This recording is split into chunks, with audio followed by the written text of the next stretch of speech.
What did your parents blame you for that turned out to be their own fault?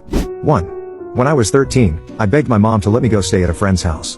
Her brother was sick, and I ended up catching the flu from him. My dad was fighting congestive heart failure, though I didn't know it at the time. When I caught the flu, I passed it to him, which turned into pneumonia and hastened his death.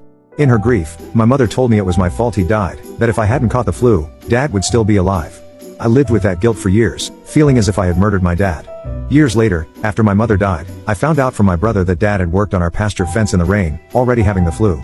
I'd caught the flu from him, and it turned into pneumonia afterward. But it was the broken fence in the rain, not me. Our mother never took back blaming me. She also told me she couldn't love my daughter because she wasn't perfect. She has Down syndrome and leukemia. I did not attend her funeral. 2. One day when I was in high school, I arrived home to discover several mostly empty bottles of alcohol from my mother's liquor cabinet sitting out on the kitchen counter.